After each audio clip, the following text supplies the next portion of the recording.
친일로 변절한 동학교도들 60여 명을 교회에서 이제 출교시키고 다시 세운 게 이제 천도교라고 이해하면은 되겠죠.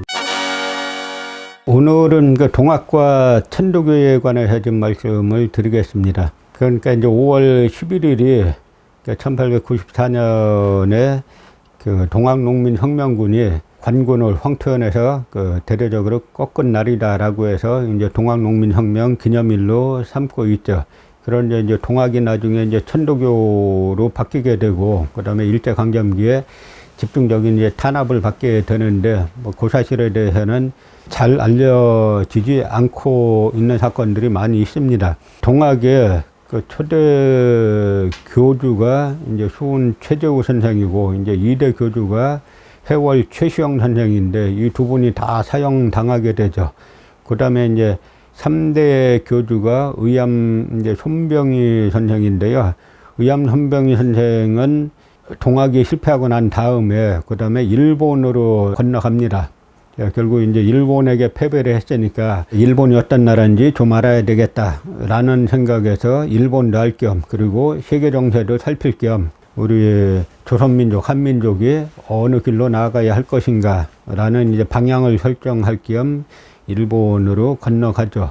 그러면서 일본에서 이제 국내에 있던 동학교단을 지도를 하는데, 이때 의암 손병희 선생의 아주 측근 중에 이용구라는 인물이 있었어요. 그 이용구라는 인물은 그 동학농민혁명 때는 동학군 10만을 거느리고 관군과 일본군과 맞서 싸웠던 아주 동학의 맹장이었는데, 중간에 이게 변절을 하게 됩니다. 그래서 손병희 선생이 처음에 이제 이용구에게 진보회라는 것을 만들게 했죠. 그런데 이용구가 변절을 하고 나서, 전향을 하고 나서 보니까 일본하고 손잡아야 되겠다라고 하다 보니까 나중에 나라를 팔아먹은 일진회의 송병준하고 손을 잡게 되죠. 그러니까 일본과 목숨 걸고 싸웠던 동학의 맹장이 일본의 이제 앞잡이가 돼가지고 일본 보고 우리를 빨리 먹어달라 하고 하는 합방청원을 내려고 하고 막 이러니까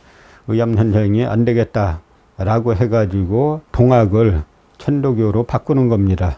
동학을 천도교로 바꿔가지고 이용구를 비롯한 친일로 변절한 동학교도들 60여 명을 교회에서 이제 출교시키고 의암 손병희 선생이 다시 세운 게 이제 천도교라고 이해하면은 되겠죠. 그러니까 제가 이렇게 역사를 이렇게 쭉 보면은 뭐 역사에서 뭐 변절은 아주 다반사로 일어나는 거예요. 그래서 누가 뭐 변절했다라고 하면은 대단히 충격받고 뭐 하는데, 사실 역사에서는 그런 일들이 다반사로 일어나기 때문에 별로 충격받을 것도 없습니다. 그러다가 의암 손병희 선생의 천도교를 새로 세우고 3.1 혁명을 갖다가 이제 주도를 하게 됩니다. 3.1 혁명은 처음에 개신교, 기독교 쪽과 같이 연합을 하게 되죠. 그런데 처음에 각자 따로따로 움직였어요.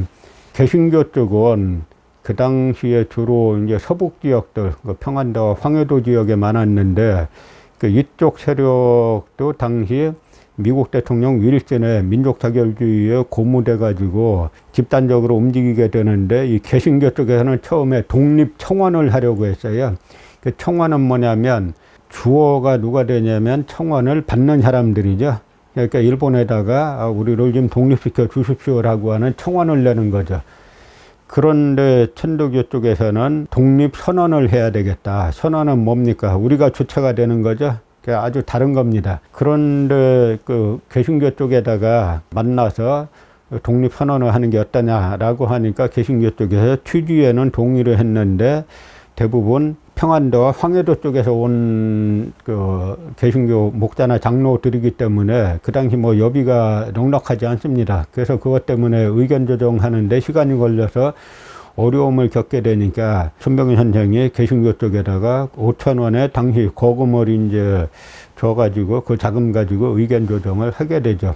그래서 그 종로에 가보면은 이제 천도교 수훈회관이 있는데, 그 천도교 수훈회관을 질 때 총 책임자가 중국인이었어요. 의암 선병희 선생이 중국인을 세운 이유가 있습니다. 나중에 일본이 저 3.1혁명 거사자금이 어디서 났냐라고 해가지고 엄청 수사를 하는데 나중에는 수운회관 그 자금을 빼돌려가지고 건축 자금을 빼돌려가지고 이 독립운동에 썼다라고 해서 이제 여러 사람을 고문하고 기소하고 하는데 이 총책임자는 중국인이기 때문에 이 사람은 건드리지 못했던 이제 그런 일이 있는 거죠. 그래서 3.1 혁명은 그 개신교와 천도교 그리고 불교계 혁신 세력이 모여가지고 이 3.1 혁명을 일으켰고, 그래서 이 3.1 혁명 덕분에 그해 이제 4월 11일에 상해에서 대한민국이 건국되고 대한민국 임시정부가 수립되는 겁니다. 그 이후에도 천도교는 그 항일 그 독립전쟁에 아주 핵심 역할을 하게 되는데요.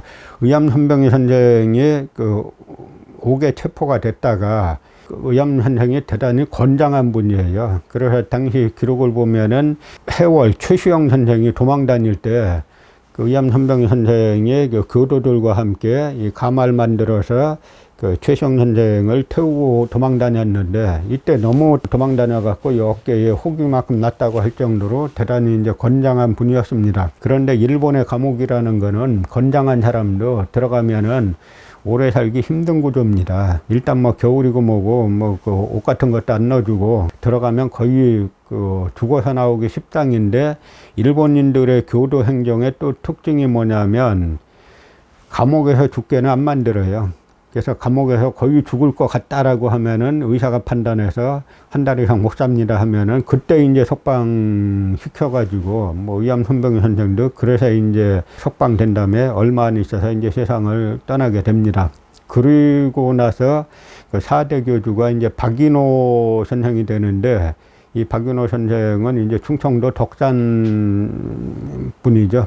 박인호 선생에 대해서는 잘 모르시는 분들이 많은데, 이분은 사실 의암 선병희 선생 못지않게 그 항일 독립운동에 아주 열정이셨던 분이죠.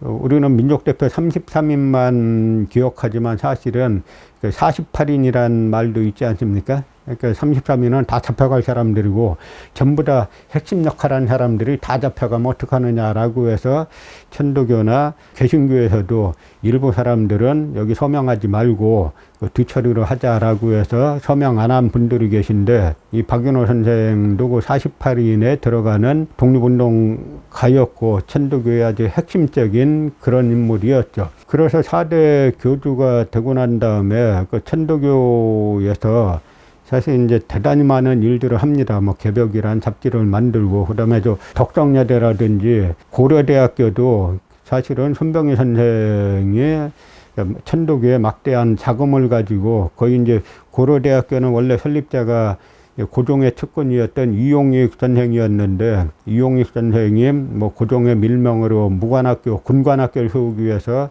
러시아에 갔다가 행방불명 되죠. 이 당시에 행방불명 된다는 건 대부분 일제에 의해서 암살당한 겁니다. 그러고 나서 학교 운영이 상당히 어려워지니까 의암 선병희 선생이 인수해가지고 거의 정상화를 시켜놨다가 감옥에 이제 갇히게 되는 겁니다.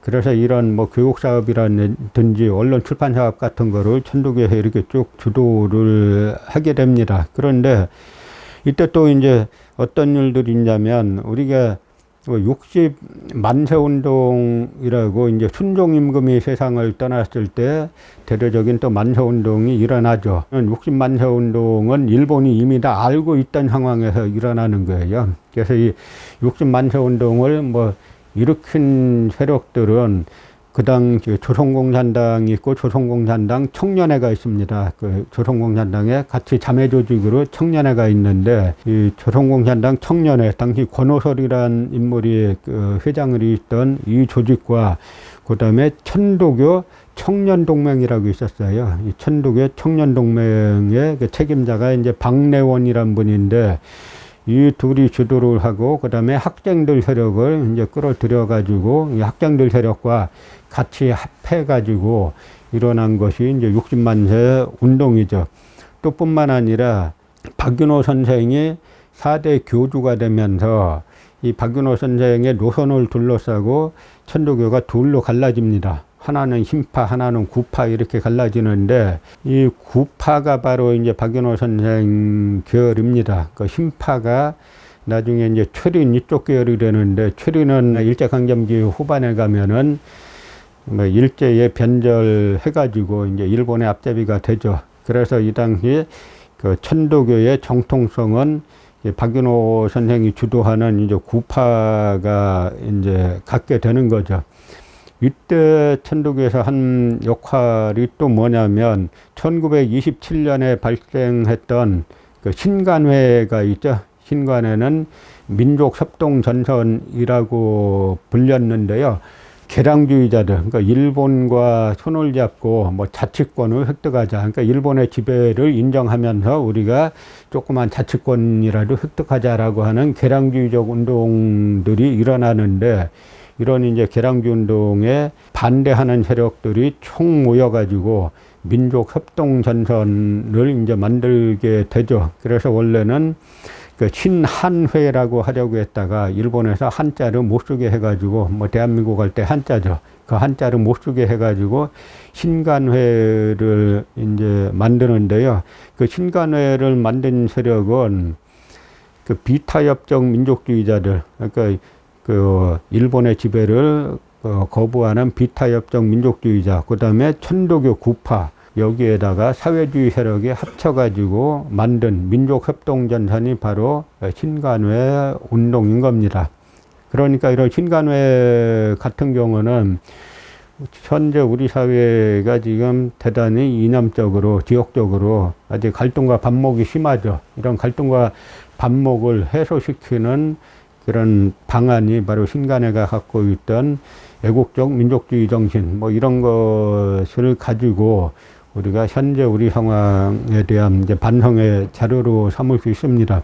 또 해외로 치면은 만주 서간도 이제 북쪽에 정의부라고 있습니다. 당시 이제 그 만주에는 참의부, 정의부, 신민부가 있는데 그 참의부는 임시정부 예, 이제 즉속 성격을 띠고 있고, 그 신민부는 주로 이제 대종교 계열, 단군교 계열에서 이제 주도를 하게 되죠. 그 다음에 이 정의부는 천도교 계열이 상당히 많이 이제 관여를 이제 하게 되는데, 이 정의부에서도 이제 국내 진공작전을 상당히 많이 펼칩니다. 만주에서부터 이 국내까지 들어와가지고 예를 들어서 헌병대라든지 경찰서 파출소를 갖다가 타격하는 이제 그런 그 전쟁을 치르게 되는데 이 정의부가 바로 이 천도교 교도들이 상당히 많이 여기 관여를 하고 있었죠. 그리고 여기에 또 하나 고려혁명당이라는 당이 있는데 정의부가 군사조직이면 뭐 고려혁명당은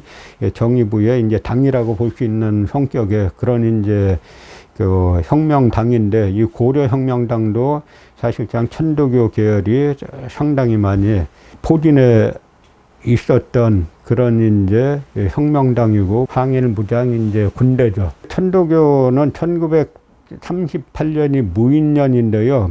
무인 멸외 기도운동이라는 게 있습니다. 이 사건으로 엄청나게 타격을 입고 거의 괴멸 수준에 이르게 됩니다.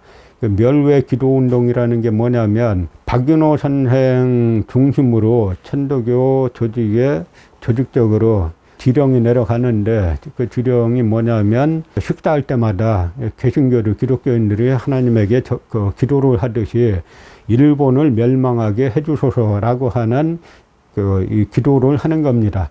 그래서 일본은 이걸 모르고 있다가 나중에 천도교인들이 조직적으로 멸외 기도운동을 하고 있다라는 걸 입수하고 나서 아주 대검거 선풍을 일으켜서 무심하는 사람들이 끌려가서 고문당하고 뭐 옥에 갇히고 하는 그런 사건이 발생하는데 결국 이 무인 멸외 기도운동으로 그때까지 그 일제의 탄압에서도 근근히 명맥을 유지하고 있던 천도교가 아주 괴멸적인 타격을 이제 받게 됩니다. 그래서 그 박윤호 선생은 당시 이제 8순이 넘은 고령이었는데 결국은 이 사건에 상심해가지고 1940년 2년 후에 박윤호 선생이 세상을 떠나면서 천도교가 상당히 어려운 지경에 처했고 이제 그런 상황에서 이제 해방을 맞이하게 된 거죠. 그리고 해방을 맞이하고 나서는 이제 천주교가 다시 이제 떨쳐 일어나야 되는데, 뭐 다 아시는 것처럼 해방 이후에도 친일 세력이 이제 득세를 하면서 천주교가 계속 이제 어려운 상태로 오늘에 이르게 된 것입니다.